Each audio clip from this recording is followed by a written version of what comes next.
ನನಗೆ ಯಾವುದೇ ನೋಟಿಸ್ ಕೊಡದೆ ಏನೂ ಮಾಡದೆ ಜನವರಿ 15ಕ್ಕೆ ನನ್ನ ಚಾನಲ್ ಬ್ಲಾಕ್ ಆಗುತ್ತೆ ಮಾಡ್ಕೊಂಡು ಗಾಬರಿ ಆಯಿತು. 8 ತಿಂಗಳಿಂದ ನನಗೆ ರೆವೆನ್ಯೂ ಇಲ್ಲ. ಏಕಾಏಕಿ ಒಬ್ಬ ಯೂಟ್ಯೂಬರ್ನ ಈ ರೀತಿ ಭಯ ಬೀಳಿಸೋವಂಥದ್ದು ಮಾಡಿದ್ರಲ್ಲ, ನಾನು ಕಾನೂನು ಪ್ರಕಾರ ನಾನು ಮಾಡಲೇಬೇಕು ಅಂತ ಹೇಳ್ಬಿಟ್ಟು ಇದನ್ನೆಲ್ಲ ಕೆದಕಿ ಕೊನೆಗೆ ನಾನು ಜಡ್ಜ್ ಮುಂದೆ ಏನೇನು ಹೇಳಬೇಕು ಅಂತ ಎಲ್ಲ ಲಿಸ್ಟ್ ಮಾಡಿ ನಮ್ಮ ಲಾಯರ್ ಕೊಟ್ಟೆ.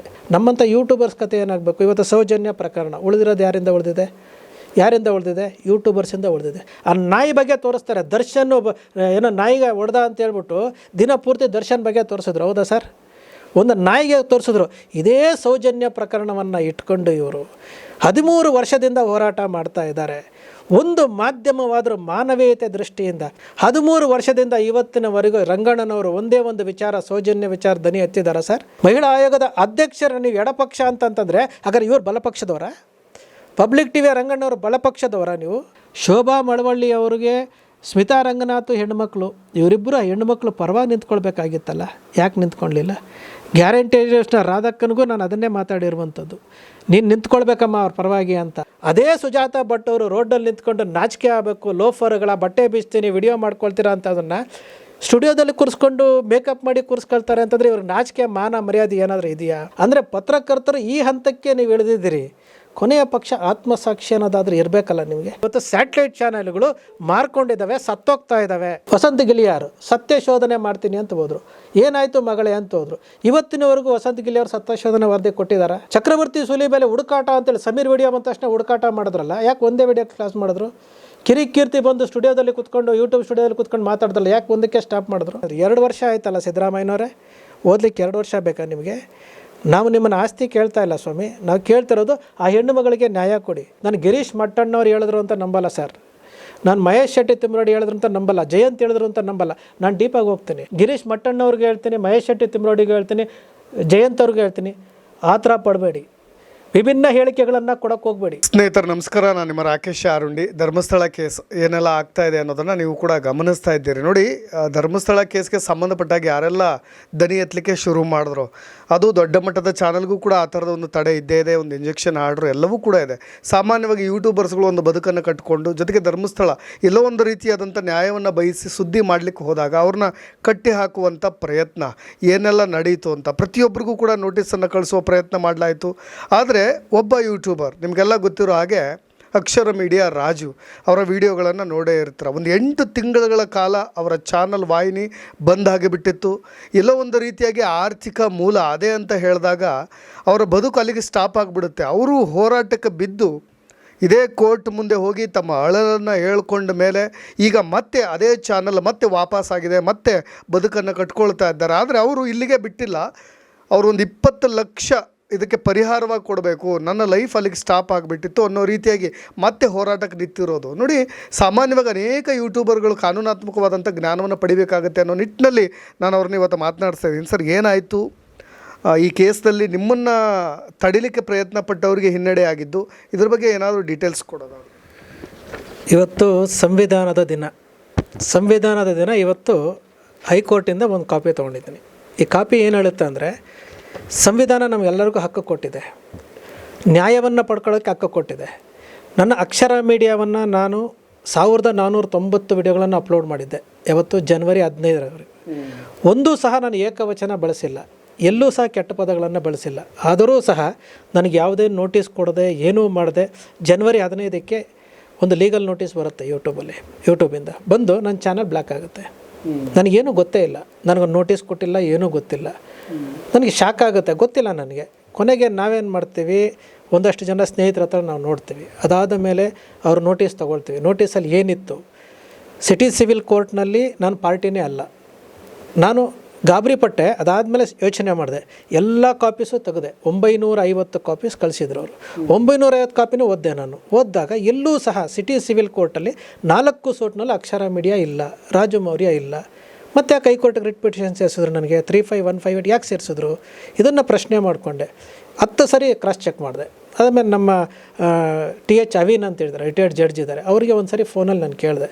ಆಯಿತು, ಅದು ನಿನಗೆ ಕಳಿಸ್ಕೊಡಿ ಅಂದರೆ ನಾನು ಅವ್ರಿಗೆ ಕೊರಿಯರ್ ಮಾಡಿದಾಗ ಕೆಳಗಡೆ ಕೋರ್ಟಲ್ಲಿ ನೀವು ಪಾರ್ಟಿನೇ ಇಲ್ಲ, ರಿಟ್ ಪಿಟಿಷನಲ್ಲಿ ನಿಮಗೆ ಸೇರಿಸಿದ್ದಾರೆ, ಇದು ನೀವು ಅನ್ಯಾಯ ಆಗುತ್ತೆ, ನೀವು ಫೈಟ್ ಮಾಡಿ ಅಂದರು.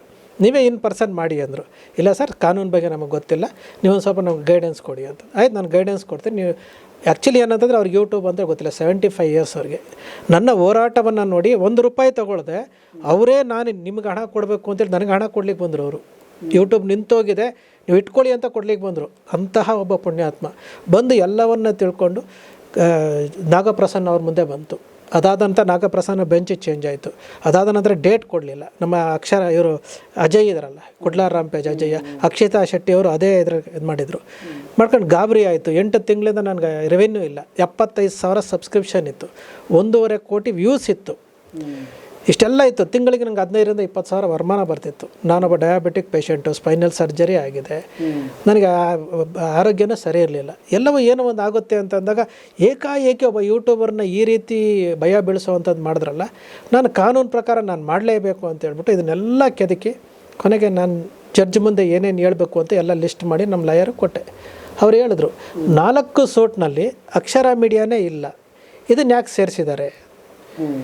ಆಗ ಅವ್ರು ಕೇಳಿದ್ರು, ನಾಗಪ್ರಸನ್ನ ಅವ್ರು ಏನಂತ ವಿಡಿಯೋ ನಿಮ್ಗೆ ಕ್ಲಿಪ್ ಕಳಿಸ್ತೀನಿ. ಅವ್ರು ಕೇಳಿದ್ರು, ಏನು ರೀ ರಾಜಶೇಖರ್ ಅಕ್ಷರ ಮೀಡಿಯಾದವರು ಪಾರ್ಟಿ ಇದ್ದಾರಾ, ರೆಸ್ಪಾಂಡೆಂಟ್ 15 ಪಾರ್ಟಿ ಇದ್ದಾರಾ. ಅವಾಗ ಸುಳ್ಳು ಹೇಳ್ತಾರೆ ಅವರು. ಏನಂತ ಇಲ್ಲ, ಒಂದರಲ್ಲಿ ಇದ್ದಾರೆ ಅಂತ ಹೇಳ್ತಾರೆ. ಯಾವ್ದು ಹೇಳ್ತಾರೆ ಅಂದರೆ 5185 ಇದೆಯಲ್ಲ ಅದನ್ನು ಸೇರಿಸ್ತಾರೆ. 5185 ಸೇರಿಸ್ತಾರೆ. ನಮ್ಮ ಲಾಯರು ಗಾಬರಿ ಪಡ್ತಾರೆ. ಇದರಲ್ಲಿ ಇದೆಯಲ್ಲ ರಾಜು ಸುಳ್ಳು ಹೇಳ್ಬಿಟ್ರು ಅಂತೇಳಿ. ಕೊನೆಗೆ ಇಮಿಡಿಯೇಟಾಗಿ ನಾನು ಫೋನ್ ಮಾಡಿದೆ, ಲೈವಲ್ಲಿ ನೋಡ್ತಾ ಫೋನ್ ಮಾಡಿದೆ. ಸರ್ ಅದು ಹೊಸ ಕೇಸು, ಅಕ್ಷರ ಮೀಡಿಯಾ ಪ್ಲಸ್ಸಿಂದು, ಇವ್ರು ಹೇಳ್ತಾ ಇರೋದು ಹಳೆ ಕೇಸು. ಮತ್ತೆ ನಮ್ಮ ಲಾಯರ್ ಹೋಗಿ ಜಡ್ಜ್ ಮುಂದೆ ಹೇಳಿದ್ರು, ಇದು ಹಳೆ ಕೇಸು, ದಾರಿ ತಪ್ಪಿಸ್ತಾ ಇದ್ದಾರೆ ಅಂತೇಳಿ. ಆವಾಗ ಮಾಹಿತಿ ಮತ್ತೊಮ್ಮೆ ಡೇಟ್ ಕೊಟ್ಟರು. ಡೇಟ್ ಕೊಟ್ಟಾಗ ರಾಜಶೇಖರ್ ಅವರು ಲೈವಲ್ಲಿ ಬರ್ತಾರೆ ಕಾನ್ಫರೆನ್ಸಲ್ಲಿ. ಅವಾಗ ಬಂದಾಗ ಅವ್ರು ಹೇಳ್ತಾರೆ, ನಾಗಪ್ರಸನ್ನ ಜಸ್ಟಿಸ್ ಅವ್ರು ಕೇಳ್ತಾರೆ, ರಾಜಶೇಖರ್ ಇವ್ರ ಪಾರ್ಟಿ ಇದ್ದಾರಾ ಇಲ್ವಾ. ಇದರಲ್ಲಿಲ್ಲ ಸ್ವಾಮಿ, ಆ ಕತೆ ಬೇಡ, ಈ ಕತೆ ಇದ್ದಾರಾ ಅಂತ. ಇದರಲ್ಲಿಲ್ಲ ಅಂದರೆ ಮತ್ತು ಇಲ್ದಿರೋರು ಯಾಕೆ ಸೇರಿಸಿದ್ರಿ ನೀವು. ಇಮಿಡಿಯೇಟಾಗಿ ಅನ್ಬ್ಲಾಕ್ ಆಗಬೇಕು ಅಂತ 8 ತಿಂಗಳ ಕಾಲ ನಾನು ಅನುಭವಿಸಿರುವಂಥನು. ಅದಾದ ಮೇಲೆ ಇದೇ ರಾಜಶೇಖರ್ ಅವರು ನಾಗಪ್ರಸನ್ನ ಅವರಿಗೆ ಕೇಳ್ತಾರೆ, ನನ್ನ ಮೇಲೆ ಕೌನ್ಸಿಲ್ಗೆ ಕಂಪ್ಲೇಂಟ್ ಮಾಡಿದ್ದಾರೆ ಅವರು ಅಂತ. ಅವರು ಜಡ್ಜ್ ಕೇಳ್ತಾರೆ, ಯಾಕ್ರಿ ಕೌನ್ಸಿಲ್ಗೆ ಹೋಗ್ತೀರಿ ಅಂತೇಳಿ ನಮ್ಮ ಲಾಯರ್ ಕೇಳ್ತಾರೆ.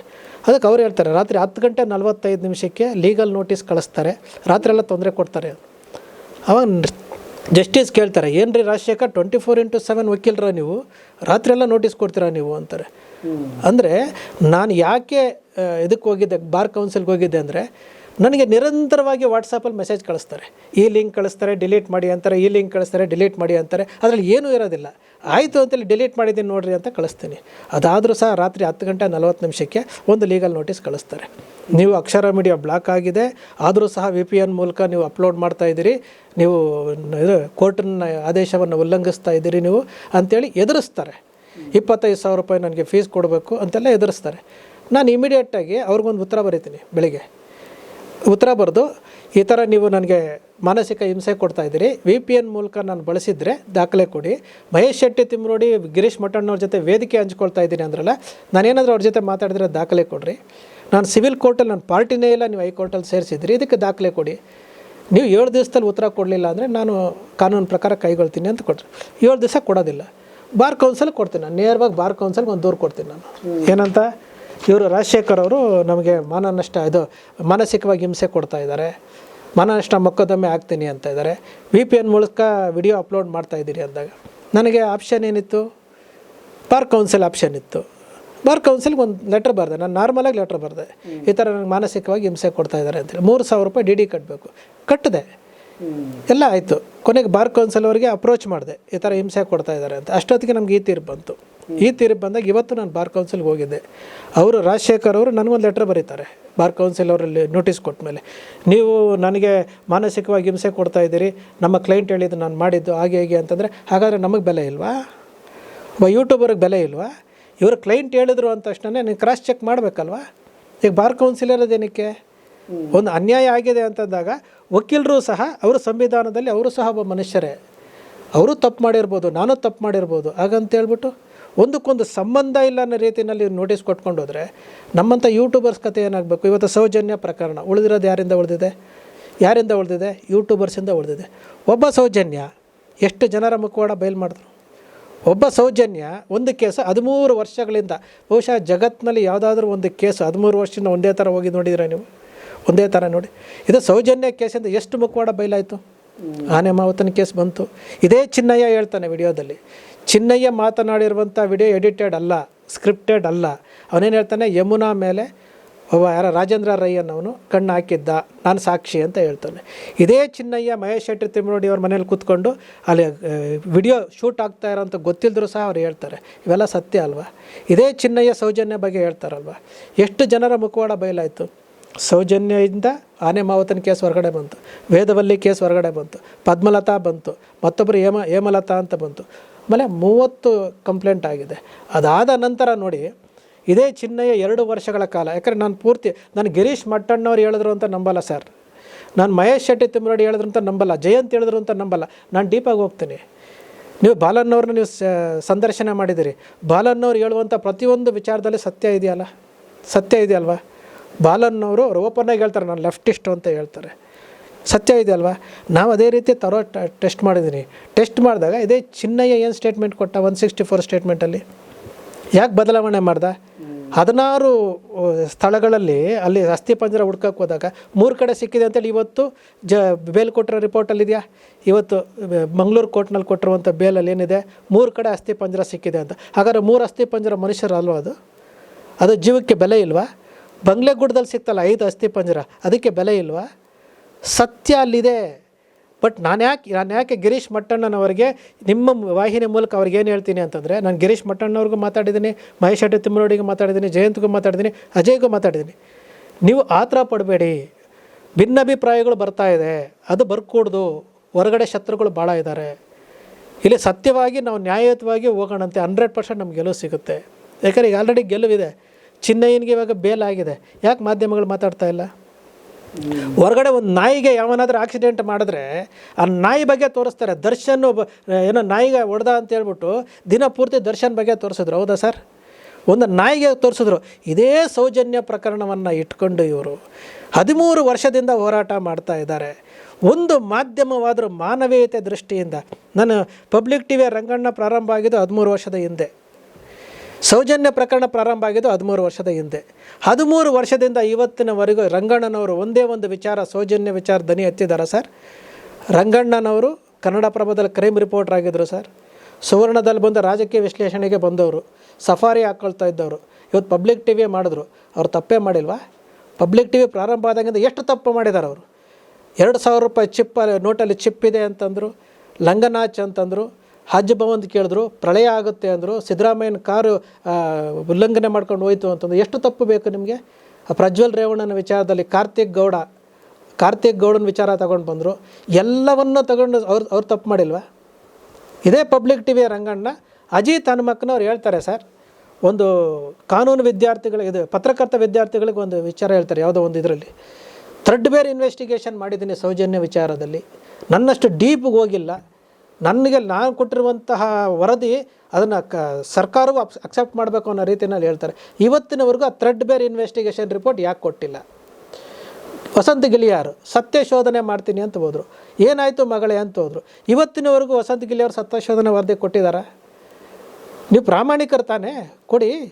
ಚಕ್ರವರ್ತಿ ಸುಲಿಬೇಲೆ ಹುಡುಕಾಟ ಅಂತೇಳಿ ಸಮೀರ್ ವಿಡಿಯೋ ಬಂದ ತಕ್ಷಣ ಹುಡುಕಾಟ ಮಾಡಿದ್ರಲ್ಲ, ಯಾಕೆ ಒಂದೇ ವಿಡಿಯೋ ಕ್ಲಾಸ್ ಮಾಡಿದ್ರು? ಕಿರಿಕೀರ್ತಿ ಬಂದು ಸ್ಟುಡಿಯೋದಲ್ಲಿ ಕೂತ್ಕೊಂಡು, ಯೂಟ್ಯೂಬ್ ಸ್ಟುಡಿಯೋದಲ್ಲಿ ಕೂತ್ಕೊಂಡು ಮಾತಾಡಿದ್ರಲ್ಲ, ಯಾಕೆ ಒಂದಕ್ಕೆ ಸ್ಟಾಪ್ ಮಾಡಿದ್ರು? ಯಾತಕ್ಕೆ ಮಾಡಿದ್ರು? ಧರ್ಮ ಸಂರಕ್ಷಣೆ ಸಭೆ ಮಾಡಿದ್ರಲ್ಲ, ಯಾವ ಧರ್ಮ ಸಂರಕ್ಷಣೆ ಮಾಡ್ತೀರಿ? ಸತ್ತಿರೋದು ಹಿಂದೂಗಳು, ಒಬ್ಬರು ಮುಸಲ್ಮಾನರಲ್ಲ. ಸತ್ತಿರೋರು ಹಿಂದೂಗಳಿಗೆ ನೀವು ರಕ್ಷಣೆ ಕೊಡಲಿಲ್ಲ ಅಂದರೆ ಮತ್ತಿನ್ಯಾರಕ್ಕೆ ಕೊಡ್ತೀರಿ ನೀವು? ಯಾರ ಧರ್ಮ ಸಂರಕ್ಷಣೆ ಮಾಡ್ತಾಯಿದ್ದೀರಿ ನೀವು?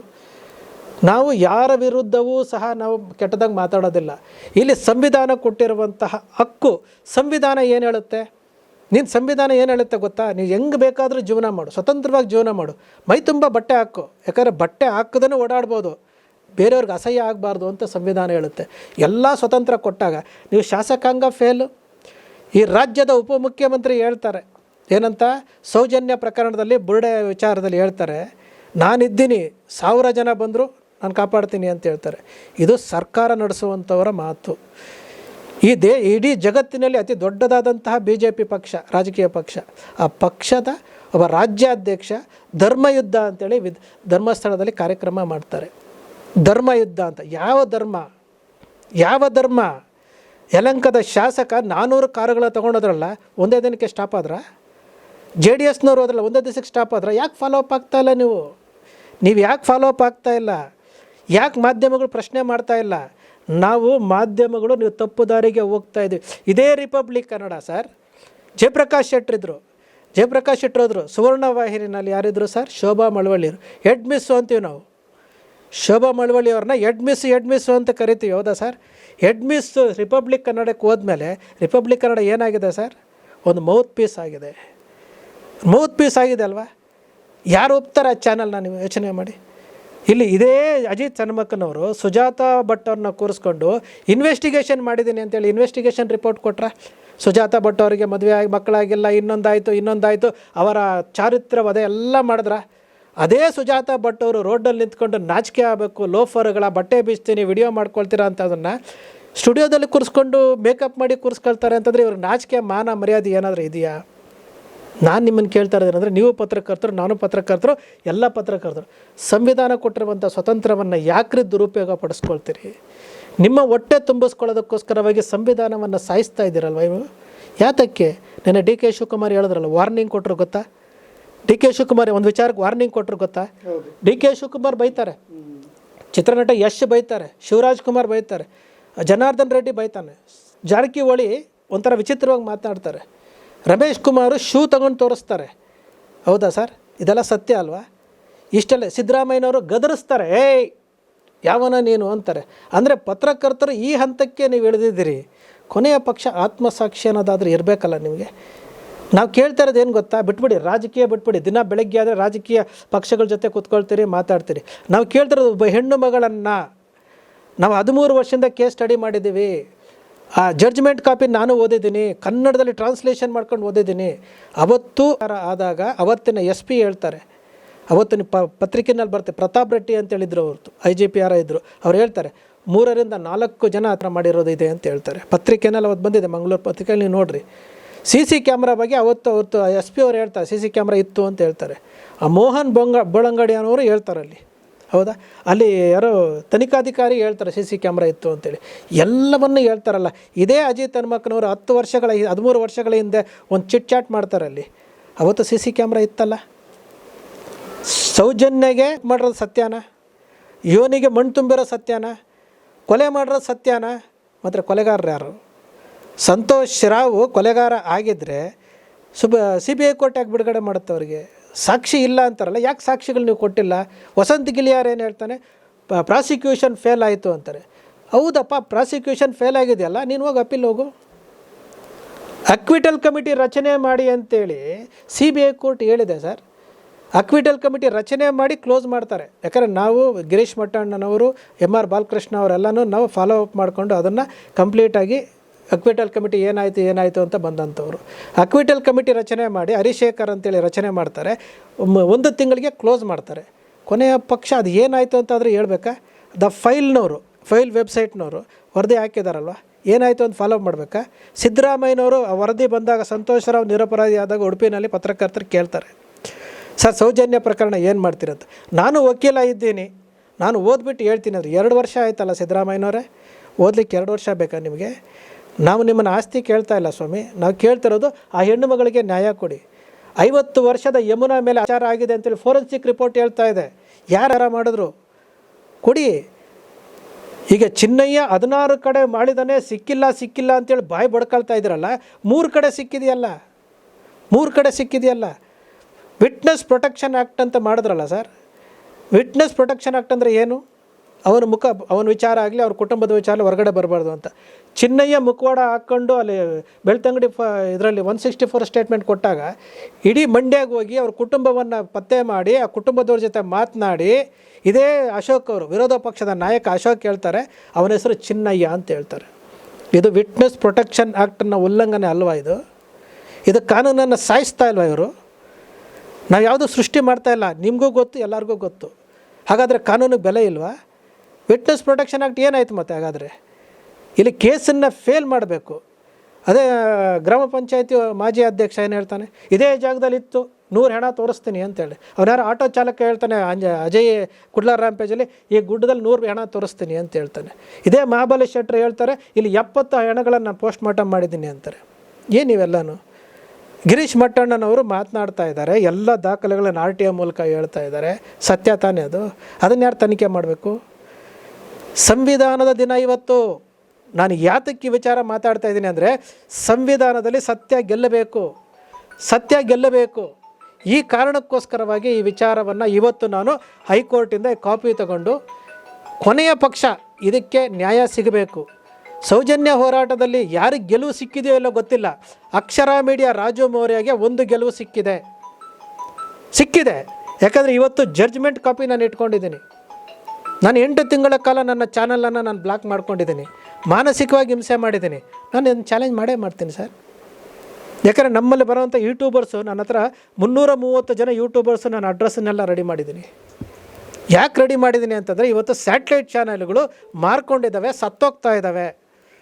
ಇವತ್ತು ನಿಮ್ಮದು ಅವನಿಯಾನ ಇರ್ಬೋದು, ತರ್ಡೈ ಆಗಿರ್ಬೋದು, ನಮ್ಮ ಕುಡ್ಲಾ ರಾಂಪೇಜ್ ಅವ್ರನ್ನ ನೋಡಿ ಸರ್. ನಾನು ನಿಜವಾಗಿ ಹೇಳ್ತೀನಿ, ಆ ಯುವಕನ ವಿಚಾರ, ಆ ಯುವಕನ ನಾನು ಫಾಲೋ ಮಾಡ್ತಾಯಿದ್ದೀನಿ.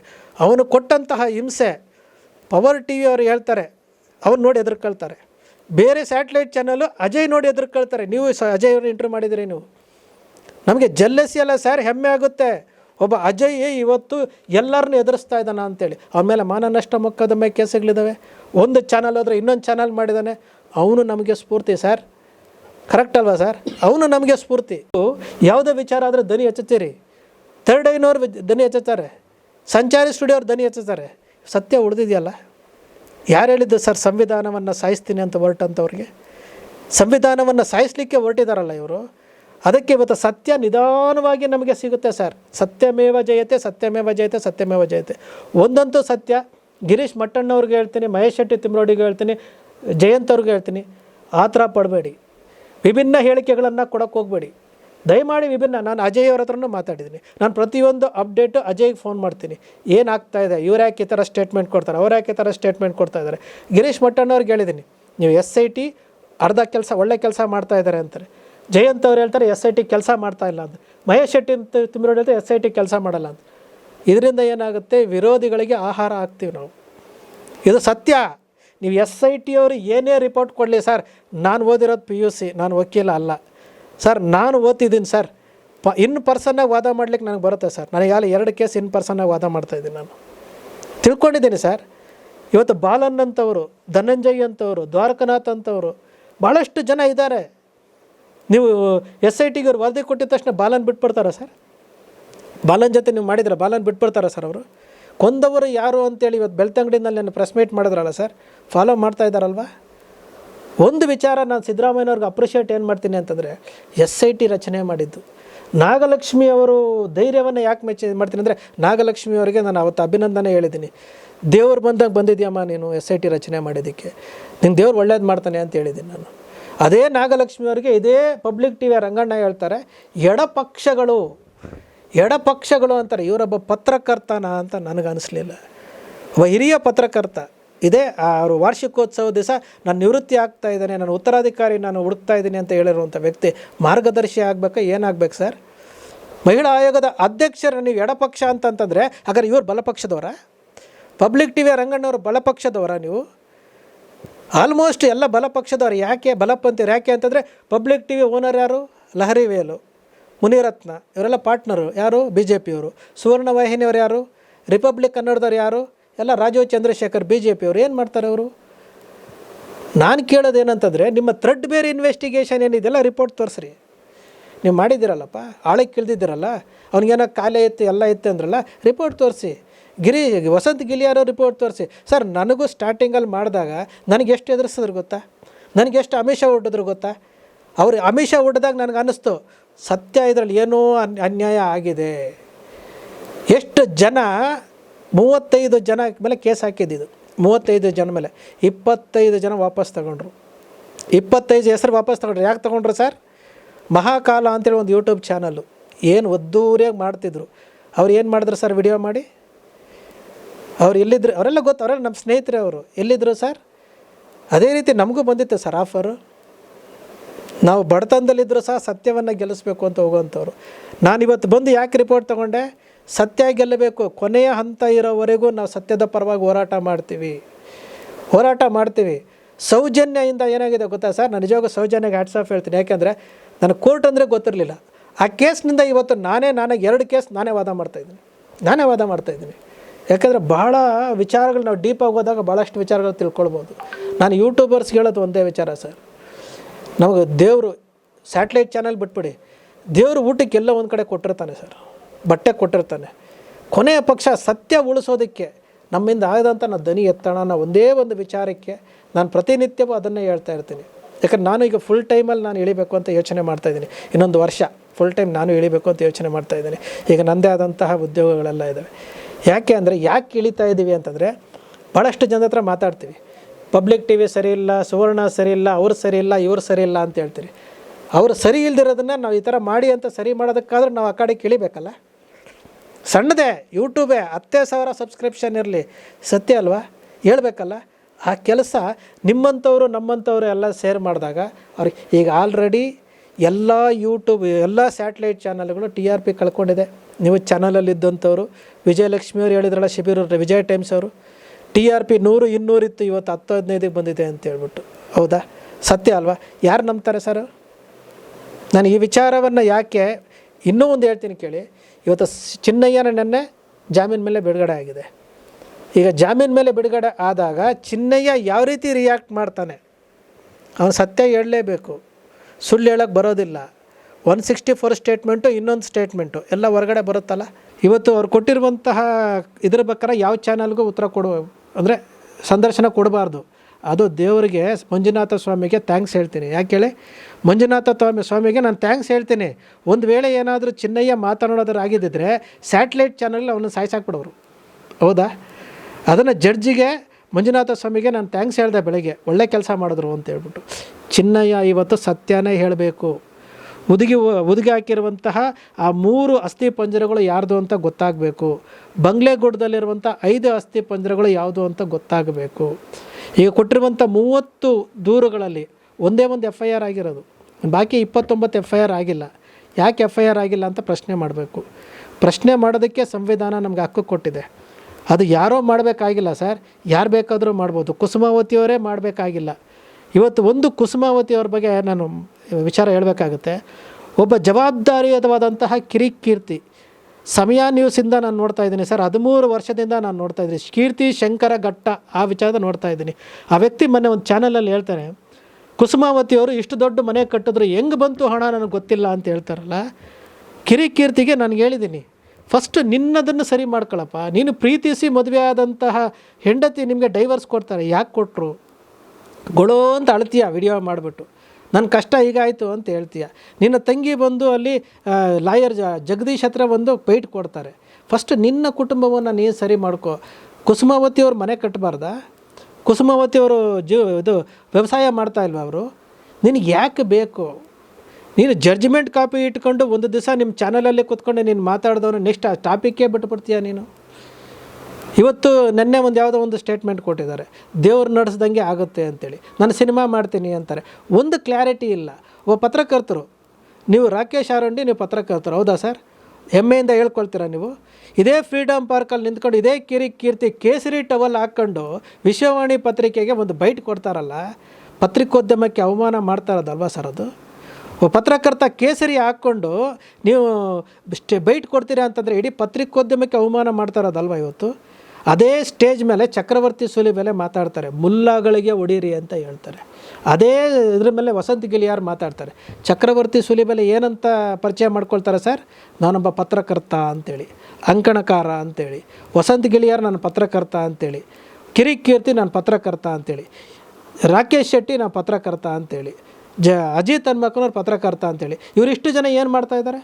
ಒನ್ ಸೈಡೆಡ್ ಆಗಿ ಒಂದು ವಿಚಾರವನ್ನು ಇಟ್ಕೊಂಡು ಯಾರನ್ನೋ ಮುಗಿಸ್ಬೇಕು, ಅವರನ್ನು ಧ್ವನಿಯನ್ನು ಅಡಗಿಸ್ಬೇಕು ಅಂತ ಹೋಗ್ತಾ ಇದ್ದಾರಲ್ಲ. ಈ ವಿಚಾರಕ್ಕೆ ನಾನು ಹೇಳ್ತಾ ಇರುವಂಥದ್ದು, ಪತ್ರಕರ್ತರೇ ದಾರಿ ತಪ್ಪಬೇಡಿ. ಜನ ನಿಮಗೆ ರೋಡ್ನಲ್ಲಿ ಕಲ್ಲು ತಗೊಂಡು ಹೊಡಿತಾರೆ. ಈಗಾಗಲೇ ಹೊಡಿತಾ ಇದ್ದಾರೆ ಸರ್. ಒಬ್ಬ ನಿಕೇತ್ ರಾಜು, ಇದಕ್ಕೆ ಸಂಬಂಧಪಟ್ಟಿಲ್ಲ ಆದರೂ ಹೇಳ್ತೀರಿ, ಒಬ್ಬ ನಿಕೇತ್ ರಾಜು ಅವ್ರ ಸ್ಟುಡಿಯೋದಲ್ಲಿ ಕೂತ್ಕೊಂಡು ಹೇಳ್ತಾನೆ, ನಿಮ್ಮ ಮೇಲೆ ನಂಬಿಕೆ ಇಲ್ಲ ಅಂತ ಹೇಳ್ತಾನೆ. ಒಬ್ಬ ಅರುಣ್ ಹೇಳ್ತಾನೆ, ಅಜಿತ್ ನೀವು BJPಯ ವಕ್ತಾರರ ಅಂತ ಕೇಳ್ತಾನೆ. ನಾಗರಾಜ್ ಯಾದವ್ ಅವ್ರನ್ನ ಕೇಳ್ತಾರೆ. ಇದಕ್ಕಿಂತ ಅವಮಾನ ಬೇಕಾ ನಿಮಗೆ? ಇದಕ್ಕಿಂತ ಅವಮಾನ ಬೇಕಾ? ನಾನು ಇವಾಗಲೂ ಮನವಿ ಮಾಡ್ಕೊಳ್ತಾ ಇದ್ದೀನಿ, ಪವಿತ್ರವಾದಂತಹ ಸಂವಿಧಾನದ ದಿನ ಇವತ್ತು. ಸಂವಿಧಾನ ಯಾರಿಗೂ ಕೊಡದಂತಹ ಅವಕಾಶ ಮತ್ತು ಸ್ವತಂತ್ರ ನಿಮಗೆ ಕೊಟ್ಟಿದೆ, ಪತ್ರಕರ್ತರಿಗೆ ಕೊಟ್ಟಿದೆ. ಯಾರಿಗೂ ಇಲ್ಲ. ಕನ್ನಡದಲ್ಲಿ ಎಷ್ಟು ಸ್ಯಾಟಲೈಟ್ ಚಾನಲ್ ಇದ್ದಾವೆ ಸರ್? ಲೆಕ್ಕ ಹಾಕಿದ್ರೆ 7 ಸರ್. ಒಂದು ವಿಸ್ತಾರ ಚಾನಲ್ಲು. ಯಾಕೆ ನಾನು ಪತ್ರಕರ್ತರ ಬಗ್ಗೆ ಪದೇ ಪದೇ ಹೇಳ್ತೀನಿ ಅಂತಂದರೆ, ವಿಸ್ತಾರ ಚಾನಲ್ ಮಾಡ್ತೀನಿ ಅಂತೇಳಿ ಯಾರದ್ದೂ ನಂಬಿಸಿ ವಿಸ್ತಾರ ಚಾನಲ್ ಮಾಡಿದವ್ರು ಯಾರು ಸರ್? ಹರಿಪ್ರಕಾಶ್ ಕೋಣೆಮನೆಯವರು. ಬಂದು ಜವಾಬ್ದಾರಿ ತೆಗೆದುಕೊಂಡು ಅರ್ಧದಲ್ಲಿ ಬಿಟ್ಟು BJP ವಕ್ತಾರರಾಗಿ ಕೇಸರಿ ಹಾಕ್ಕೊಂಡು ಓಡೋಗ್ಬಿಟ್ರಲ್ಲ ಸರ್. ಇಡೀ ವಿಸ್ತಾರ ಚಾನಲ್ ಹೋಯ್ತಲ್ಲ, ಅದನ್ನು ನಂಬ್ಕೊಂಡಿರುವಂಥ 300 ಜನ ಟೆಕ್ನಿಷಿಯನ್ ಕತೆ ಏನಾಯಿತು ಸರ್? ಇವರು ನಂಬ್ಕೊಂಡು ಹೋದ್ರಲ್ಲ, ಅವರು ಹೋಯ್ತಾ ವಿಸ್ತಾರ ಚಾನಲ್ ಹೋಯ್ತಾ? ಇದೇ ರಾಕೇಶ್ ಶೆಟ್ಟರು ಓಪನ್ನಾಗಿ ಕ್ಷಮಿಸು ಸೌಜನ್ಯ ಅಂತ ಮಾಡ್ತೀನಿ ಅಂತೇಳಿ ಕಾಮಾಟಿಪುರದ ಕಾಮಾಕ್ಷಿ ಅಂತೇಳಿ ಕಾರ್ಕಳದ ಇದರಲ್ಲಿ ಬಹಿರಂಗ ಸಭೆಯಲ್ಲಿ ಒಂದು ಹೆಣ್ಣು ಮಗಳಿಗೆ ನೀವು ಅವಮಾನ ಮಾಡ್ತಿರಲ್ಲ, ಪ್ರೋಮೋನಲ್ಲಿ ಹಾಕ್ತೀರಿ ರೇಪಿಸ್ಟ್ ಕಾಮಾಕ್ಷಿ ಅಂತ ಹಾಕ್ತೀರಿ.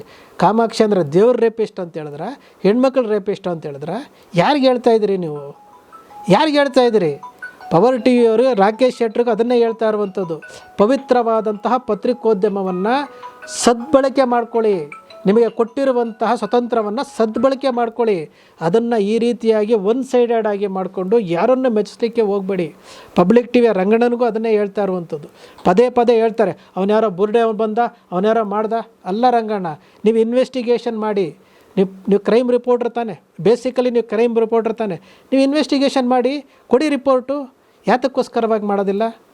ನಾನು ಪತ್ರಕರ್ತರಿಗೆ ಹೇಳೋದು ಇಷ್ಟೇ, ನಿಮಗೆ ಕೈ ಮುಗಿದು ಕೇಳ್ಕೊಳ್ತಾ ಇದ್ದೀನಿ, ನೀವು ಯಾವ ವಿಚಾರವನ್ನಾದರೂ ಮಾಡ್ಕೊಳ್ಳಿ, ನಾವೇನೂ ಕೇಳಲ್ಲ. ಅಂತಿಮವಾಗಿ ನಿಮ್ಮನ್ನು ಪತ್ರಕರ್ತರಿಗೆ ಕೇಳೋವಂಥದ್ದು, ನಿಮಗೆ ಒಳ್ಳೆಯ ವರದಿ ಮಾಡಲಿಕ್ಕೆ ಆಗಲಿಲ್ಲ ಅಂತಂದರೆ ಸುಮ್ಮನೆ ಇದ್ಬಿಡಿ. ಸೌಜನ್ಯ ವಿಚಾರದಲ್ಲಿ ನೆಗೆಟಿವ್ ವಿಚಾರಗಳನ್ನು ಮಾಡೋಕ್ಕೋಗ್ಬೇಡಿ. ಇನ್ನೊಂದು ವಿಚಾರ ಹೇಳ್ತೀನಿ ಕೇಳಿ ಸರ್. ಈಗ ಸ್ಟಾರ್ಟ್ ಆಗಿದ್ದಲ್ಲ, ಚಿನ್ನಯ್ಯನ ವಿಷಯ ಸ್ಟಾರ್ಟ್ ಆಯ್ತಲ್ಲ, ಚಿನ್ನಯ್ಯನ ವಿಷಯ ಮಾತಾಡಬೇಕಾ ಸೌಜನ್ಯ ವಿಚಾರ ಮಾತಾಡಬೇಕಾ ನೀವು? ಚಿನ್ನಯ್ಯ ಬಂದ, ಓಜಸ್ವಿ ಗೌಡ ಅವ್ರನ್ನ ಸಚಿನ್ ದೇಶಪಾಂಡೆ ಅವ್ರು ಬಂದರು, SP ಆಫೀಸ್ಗೆ ಹೋಗಿ ದೂರು ಕೊಟ್ಟರು. ಬೆಳ್ತಂಗಡಿ ನ್ಯಾಯಾಲಯದಲ್ಲಿ 164 ಸ್ಟೇಟ್ಮೆಂಟ್ ಕೊಟ್ಟರು, ಹೌದಲ್ವಾ? ಯಾವುದ್ರ ಬಗ್ಗೆ ನೀವು ಮಾತಾಡಬೇಕು? ರಿಪಬ್ಲಿಕ್ ಕನ್ನಡದಲ್ಲಿ, ಸುವರ್ಣದಲ್ಲಿ, ಹುಡುಕಾಟದಲ್ಲಿ ಏನು ಮಾತಾಡಿದ್ರು? ಸಮೀರನ ವಿಚಾರ ತೊಗೊಂಡ್ಬಂತಾರೆ. ಸೌಜನ್ಯನ ಯಾರು ಕೊಂದರು, ಸೌಜನ್ಯ ಯಾವ ರೀತಿ ಆಯಿತು ಅಂತೇಳಿ ನಿರಂತರವಾಗಿ ಎಪಿಸೋಡ್ಗಳನ್ನು ಮಾಡ್ತಾರೆ. ಅಲ್ಲಿಗೆ ಯಾವ ರೀತಿ ಇವರು ದಾರಿ ತಪ್ಪಿಸ್ತಾ ಇದ್ದಾರೆ? ಯಾವ ರೀತಿ ದಾರಿ ತಪ್ಪಿಸ್ತಾ ಇದ್ದಾರೆ ಇವರು ಅಂದರೆ, ಜನರ ಅಟೆನ್ಷನನ್ನು ಡೈವರ್ಟ್ ಮಾಡೋದು. ಬುರುಡೆ ಪ್ರಕರಣ ಯಾರು ಮಾತಾಡಬಾರ್ದು, ಬುರುಡೆ ಪ್ರಕರಣ ಮಾತಾಡಬಾರ್ದು. ಸೌಜನ್ಯ ಪ್ರಕರಣ ತಗೊಂಬಂದಾಗ ಏನಾಗುತ್ತೆ, ಆಟೋಮೆಟಿಕ್ಕಾಗಿ ಜನರು ಡೈವರ್ಟ್ ಆಗ್ತಾರೆ, ಕಾನ್ಸಂಟ್ರೇಷನ್ ಬೇರೆ ಕಡೆ ಮಾಡಬೇಕು ಅಂತ ಹೋಗ್ತಾರೆ. ಇವತ್ತಿನವರೆಗೂ ಸ್ಮಿತಾ ರಂಗನಾಥ್ ಅವ್ರು ಭಾಳ ಚೆನ್ನಾಗಿ ಮಾತಾಡ್ತಾಳೆ, ಹೆಣ್ಮಗಳು ನಿರ್ಘಳವಾಗಿ ಕನ್ನಡ ಮಾತಾಡ್ತಾಳೆ, ತುಂಬ ಖುಷಿ ಆಗುತ್ತೆ, ಭಾಳ ಚೆನ್ನಾಗಿ ಮಾತಾಡ್ತಾಳೆ.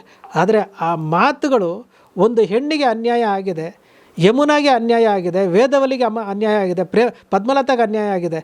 ಶೋಭಾ ಮಳವಳ್ಳಿ ಅವ್ರಿಗೆ, ಸ್ಮಿತಾ ರಂಗನಾಥ್ ಹೆಣ್ಮಕ್ಳು, ಇವರಿಬ್ಬರು ಆ ಹೆಣ್ಮಕ್ಳು ಪರವಾಗಿ ನಿಂತ್ಕೊಳ್ಬೇಕಾಗಿತ್ತಲ್ಲ, ಯಾಕೆ ನಿಂತ್ಕೊಳ್ಳಲಿಲ್ಲ? ಗ್ಯಾರಂಟಿ ರಾಧಕ್ಕನಿಗೂ ನಾನು ಅದನ್ನೇ ಮಾತಾಡಿರುವಂಥದ್ದು, ನೀನು ನಿಂತ್ಕೊಳ್ಬೇಕಮ್ಮ ಅವ್ರ ಪರವಾಗಿ ಅಂತ. ಅವರು ದನಿ ಹಚ್ಚಿದ್ದಾರೆ ಸರ್, ರಾಧಾ ಹಿರೇಗೌಡರು ದನಿ ಹಚ್ಚಿದ್ದಾರೆ, ವಿದ್ಯಾ ಮಲ್ನಾಡ್ ಅವರು ದನಿ ಹಚ್ಚಿದ್ದಾರೆ. ನಾನು ಪ್ರತಿಯೊಂದು ನಾನು ಅಬ್ಸರ್ವ್ ಮಾಡ್ತಾ ಇರ್ತೀನಿ. ನೀವು ಏನು ಮಾಡಬೇಕು? ಅಟೆನ್ಷನ್ ಡೈವರ್ಷನ್ ಮಾಡ್ತೀರಿ ನೀವು. ನಿಮ್ಮ ಕೈಲಿ ಏನೂ ಆಗಲಿಲ್ಲ ಅಂದರೆ ಸುಮ್ಮನೆ ಇದ್ದುಬಿಡಿ. ಸುಜಾತಾ ಭಟ್ ಚೀ ಥೂ ಅಂತ ರೋಡ್ನಲ್ಲಿ ಉಗಿದ್ರೇನು ಅವ್ರು ಕರ್ಕೊಂಡು ಬಂದು, ಮೊನ್ನೆ ರಿಪಬ್ಲಿಕ್ ಕನ್ನಡದಲ್ಲಿ ನೋಡ್ತೀನಿ ಮೇಕಪ್ ಮಾಡಿಸಿ ಕೂರಿಸ್ತೀರಿ ಅಂತಂದರೆ ಯಾವ ಹಂತಕ್ಕೆ ಹೋಗ್ತಾ ಇದ್ದೀರಿ ನೀವು? ಇಡೀ ಸಂವಿಧಾನವನ್ನು ಹಾಳು ಮಾಡ್ತಾ ಇರುವುದು ಭ್ರಷ್ಟ ರಾಜಕಾರಣಿಗಳು, ಭ್ರಷ್ಟ ಕಾರ್ಯಾಂಗ ವ್ಯವಸ್ಥೆ. ಅದಕ್ಕಿಂತ ದೊಡ್ಡದಾಗಿ ಹಾಳು ಮಾಡ್ತಾ ಇರುವುದು ಈ ಮಾರಿಕೊಂಡ ಮಾಧ್ಯಮಗಳು ಇವತ್ತು ಹಾಳು ಮಾಡ್ತಾ ಇದ್ದೀರಿ. ಈ ಮುಖವಾಡ ಎಲ್ಲ ಯಾವಾಗ ಬಯಲಾಯಿತು ಗೊತ್ತಾ ಸರ್? ನಾನು ಸ್ಟಾರ್ಟಿಂಗಲ್ಲೂ ಹೇಳಿದ್ದೀನಿ, ಸೌಜನ್ಯ ಒಂದು ಹೆಣ್ಣುಮಗಳು ಎಷ್ಟು ಜನರ ಮುಖವಾಡ ಬಯಲು ಮಾಡಿದ್ಲು, ಮಾಧ್ಯಮದವರ ಮುಖವಾಡವೂ ಸಹ ಸೌಜನ್ಯ ಬಯಲು ಮಾಡಿದ್ದಾಳೆ. ಮಾಧ್ಯಮದವ್ರ ಮುಖವಾಡ ಸೌಜನ್ಯ ಹೇಳಿದ್ರೆ ಒಂದಂತೂ ಸತ್ಯಮೇವ ಜಯತೆ. ಸಂವಿಧಾನದ ದಿನ ಇವತ್ತು ಡಾಕ್ಟರ್ BR ಅಂಬೇಡ್ಕರ್ ಕೊಟ್ಟಿರುವಂಥ ಸಂವಿಧಾನ ದಿನ ಹೇಳ್ತೀನಿ ಸರ್. ಒಂದಲ್ಲ ಒಂದು ದಿನ ಅತಿ ಶೀಘ್ರದಲ್ಲಿ ಎಲ್ಲರ ಮುಖವಾಡ ಬಯಲಾಗುತ್ತೆ. ಯಾರ್ಯಾರು ಅತ್ಯಾಚಾರ ಮಾಡಿದರೆ ಎಲ್ಲರ ಮುಖವಾಡ ಬಯಲಾಗುತ್ತೆ. ಚಿನ್ನಯ್ಯನ ಪ್ರಕರಣ, ಚಿನ್ನಯ್ಯ ಗ್ಯಾರಂಟಿಯಾಗಿ ಅವನು ಏನೇನು ಮಾಡಿದ್ನೋ ಪ್ರತಿಯೊಂದು ವಿಚಾರವನ್ನು ಜನರ ಮುಂದೆ ಹೇಳ್ತಾನೆ, ಕೋರ್ಟ್ ಮುಂದೆ ಹೇಳ್ತಾನೆ, ಎಲ್ಲರೂ ಶಿಕ್ಷೆ ಅನುಭವಿಸ್ತಾರೆ. ಇದಕ್ಕೆ ಮಂಜುನಾಥ ಸ್ವಾಮಿ, ಅಣ್ಣಪ್ಪ ಸ್ವಾಮಿನೇ ಸಾಕ್ಷಿ ಸರ್. ಇದು ನಾನು ಯಾವತ್ತೂ ಸತ್ಯವನ್ನು ನಂಬಿದ್ದೇನೆ, ಸಂವಿಧಾನವನ್ನು ನಂಬಿದ್ದೇನೆ. ಆ ಸಂವಿಧಾನ ದಿವಸ ಇವತ್ತು ಹೇಳ್ತಾ ಇದ್ದೀನಿ, ನಿಮ್ಮಂಥವರ ಸಹಕಾರ, ನಿಮ್ಮಂಥವ್ರು ಏನು ನಿರಂತರವಾಗಿ ಮಾಡ್ತಾ ಇದ್ದಾರಲ್ಲ, ಆ ಸಹಕಾರ ಒಂದು ಯೂಟ್ಯೂಬರ್ಸ್ ಒಂದು ದನಿ ಎತ್ತಿದ್ರೆ ಸಾಕು, 100%. ಯಾಕಂದರೆ ಹೋರಾಟಗಾರರ ಆತ್ಮಸ್ಥೈರ್ಯ ಕುಗ್ಗಿಸುವಂಥ ಕೆಲಸ ಆಗಿತ್ತಲ್ಲ ಸರ್. ಯಾರು ದೂರು ಕೊಟ್ಟರು ಅಂಥವ್ರನ್ನ ತೊಗೊಂಡೋಗಿ ನೀವು ಸಿಲುಕಿಸ್ಲಿಕ್ಕೆ ನೋಡಿದ್ರಲ್ಲ, ಅವ್ರ ಮೇಲೆ FIR ಮಾಡಲಿಕ್ಕೆ ಹೋದ್ರಲ್ಲ, ಯಾರು ಸರ್ ಬಂದರು? ದೇವ್ರು ಬಂದಂಗೆ ಬಾಲನ್ನವ್ರು ಬಂದ್ರಲ್ಲ ಸರ್, ಧನಂಜಯ್ ಅವ್ರು ಬಂದ್ರಲ್ಲ ಸರ್, ಆಗ ಬಾಲನ್ನವ್ರು ಬರ್ತಾರೆ ಅಂತ ನಿಮಗೆ ಗೊತ್ತಿತ್ತಾ ಸರ್? ಯಾರು ಸರ್ ಬಾಲನ್ನ ಕಳಿಸಿದ್ದು?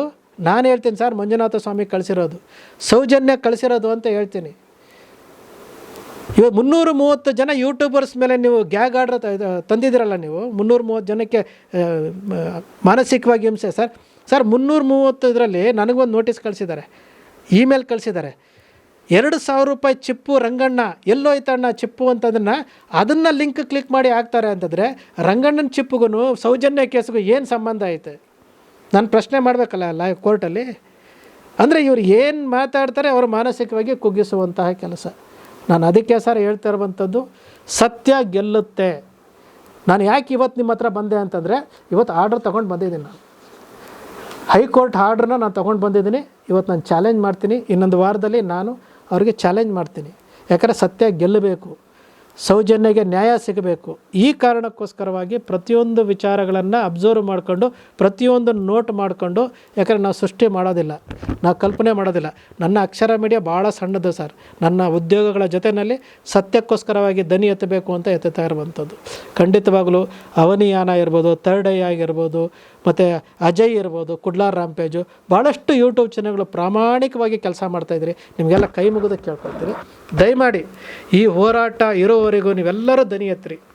ನಮಗೆ ಹಣ ಬರುತ್ತೆ ಸರ್, ಹೇಗೆ ಬೇಕಾದ್ರೂ ದುಡಿಬೋದು, ಆದರೆ ಸತ್ಯವನ್ನು ಗೆಲ್ಲಿಸಿದಂತಹ ಆತ್ಮತೃಪ್ತಿ ಇದೆಯಲ್ಲ, ಅದೊಂದು ದಿವಸ ನಿಮಗೆಲ್ಲರಿಗೂ ಸಿಗುತ್ತೆ. ನಮಸ್ಕಾರ. Thank you. ನಿಜಕ್ಕೂ ಭಾಳ ಅರ್ಥಪೂರ್ಣ ಮಾತುಗಳು ಅಂತ ಅಂದ್ಕೊಳ್ತೀನಿ. ಯಾಕೆಂದರೆ ಸ್ನೇಹಿತರೆ ನೋಡಿ, ಯೂಟ್ಯೂಬರ್ಗಳಿಗೆ ಕೆಲವೊಬ್ಬರಿಗೆ ಸತ್ಯವನ್ನು ಹೇಳಲಿಕ್ಕೆ ಅಂತ ಹೋದಾಗ ಇತ್ತೀಚೆಗೆ ನಡೀತಾ ಇರೋದು ಕೆಲವೊಂದು ಕಡೆ ಕಾಂಪ್ರಮೈಸ್ ಜರ್ನಲಿಸಮ್ ಅಂತ ಅನಿಸುತ್ತೆ. ಯಾಕೆಂದರೆ ಒನ್ ಸೈಡೆಡ್ ಜರ್ನಲಿಸಮ್, ಎಲ್ಲವೂ ಕೂಡ ಅನೇಕ ಪಕ್ಷಗಳಿಗೆ ಸಿದ್ಧಾಂತಗಳಿಗೆ ಮಾರ್ಕೊಂಡ್ಬಿಟ್ಟಿದ್ದಾವೆ ಅಂತ. ಪತ್ರಕರ್ತರ ಕರ್ತವ್ಯ ಅದಲ್ಲ. ಅವರು ಸತ್ಯವನ್ನು ಹುಡುಕಾಡಬೇಕು, ಸತ್ಯದ ಕಡೆಗೆ ಅವರ ದೃಷ್ಟಿಕೋನ ಇರಬೇಕು. ಆ ನಿಟ್ಟಿನಲ್ಲಿ ವರದಿಯನ್ನು ಕೂಡ ಮಾಡಬೇಕಾಗತ್ತೆ.